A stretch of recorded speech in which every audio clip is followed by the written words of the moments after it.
Ang balita ko na same strategy yung ginagawa nila nung panahon ni PRRD eh. Yung pagpapainit ng pangalan ni PRRD noon. Yes. Same strategy ginagawa nila ngayon. Ganito kasi yan. Alala ko Ganito yun. kasi yan. Kailangan nilang gawin lahat yung mga bagay na yan. Hindi lang yung pagsasalita ni Pookie. Pookies. Oh, sorry. Cookies.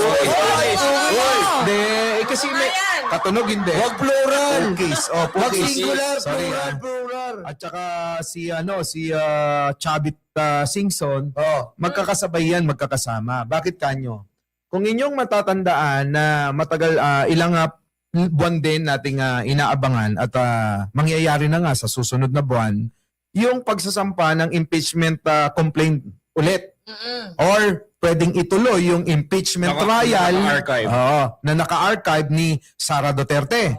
So ngayon, ito yung pinaka-the best nilang dapat gawin. Yung hadlangan, i-mind condition ang isip ng mga Pilipino nating kababayan dahil nga nanganganib talaga si Sara. Ikalawa, ang tanong dyan kasi, bukod kay Sara, wala na silang magiging contender na iba. Hindi naman po pwede kay Baste, takot yun. Baliday nga eh, di ba? Barbie, di ba? Natakot nga kay General Torre. Hindi naman din pwede kay Pulong. Eh lahat ng pokpok yata sa kanya dumadaan sa Davao City. Di ba? Listahan. Hindi totoo naman eh. May camera, merong bugaw na nagsalita. Eh ano pa ba?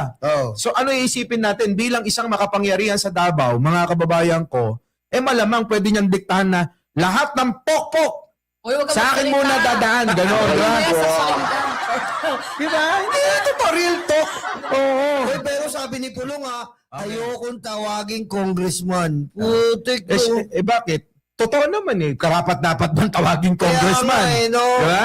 Kung narinig ka. Itutuloy ko yung yung naratibo ko ngayon, itong mga ito, wala nang contender ang mga kulto ni Duterte na itatakbo bilang presidente sa darating na 2028. Kasi itong pinapangarap na ilang taon na gusto nilang mangyari na maagaw ang pwesto ng ating Pangulong Bongbong Marcos bilang presidente, malabo na yon. Malabo. Singlabo na ng tinta ng pusit ni Sara Duterte. Kasi nga, na mukhang boksingerong bakla. Di ba nga Boss Mike?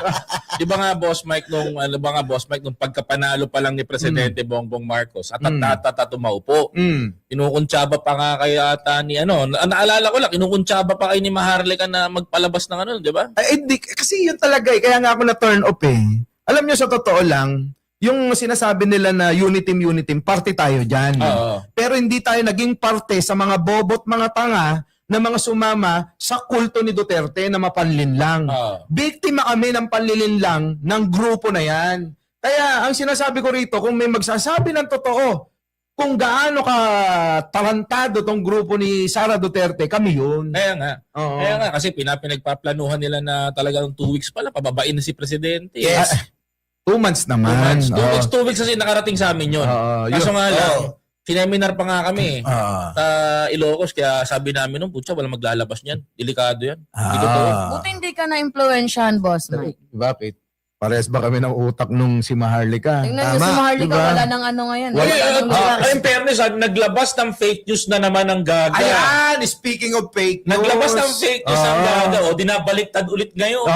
Fake news peddler talaga yun. Fake news peddler talaga. Buti pa si Mima nagsasabi ng totoo. Ngayon, pagkakataon, nandito si Mima. Tama, boss. Sa mga manonood, kung inyo pong matatandaan, si Mima po ang naglabas ng mga katayan ng asawa. Tama. Di ba? Yung mga mag-email sa'yo. Kwento mo nga yung dati. Oo, alam niyo yung nangyari talaga niyan. May nag-email sa akin. Yon. Yes. Actually, yun na ang pangalan niya sa email. Tapos, tinawag na lang namin siyang si Unanimous. Unanimous. Nag-email siya sa akin, 6 na email yun. Tapos, pinakita sa akin na gusto daw ni Maharlika na makakuha ng green card. Yung? Tapos, ang ginamit daw sa pagtitil sa kanyang asawa, di umano na itim, ay yung opioid. Ano yun? That is a part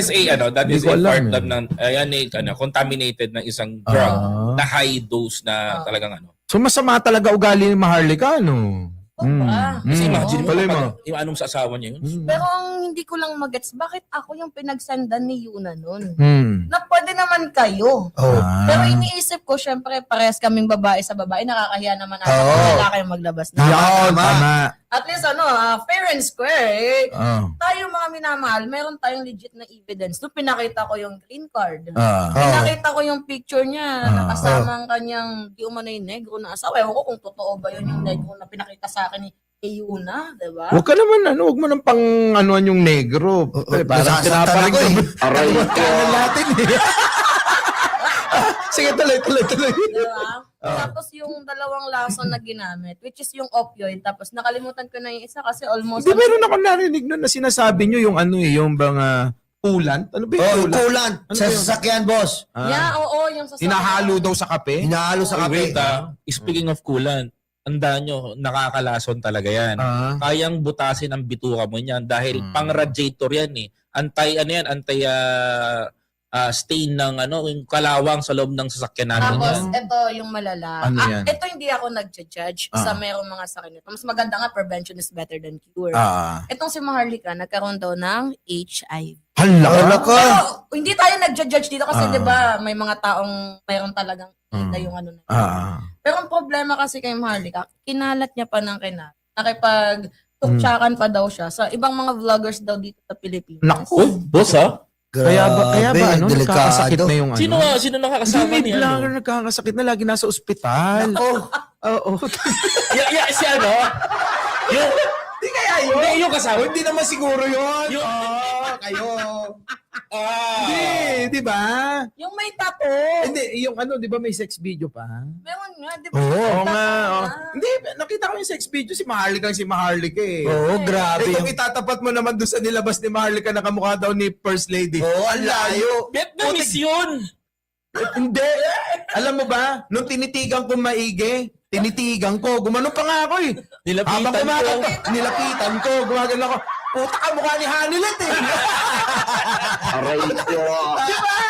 Oo. Si Hanilet, ang tita mo laging galit. Teka muna, ako kasi unang tumitingin sa ilong kung magkamukha talaga. Nung nakita ko yung ilong nung pinapakita ni Maharlika, malayo siya ilong ni First Lady. Ilong ni First Lady, matangos na cute eh. De, tsaka ang layo talaga ng itsura. Paano hindi malalayo? Kalat na kalat yung ilong nun. Alam mo, Oh. sa kagustuhan nilang i-issue si First Lady Hmm. Liza Paraleta Marcos, gumagawa sila ng paraan na para magpa-viral. Alam mo si Maharlika, kumukuha siya ng attention para umangat ulit eh. But suddenly, Wala na. basang-basa na sa ng tao na putya, kasi sinungaling ka, wala ang kwenta sa lipunan, di na maniniwala Pilipino sa'yo. Pero pasalamat kayo kay Mima. Kasi kung hindi dahil kay Mima, hindi nabunyag na ganun talaga si Maharlika. Tulad yan. Eto mga kababayan ko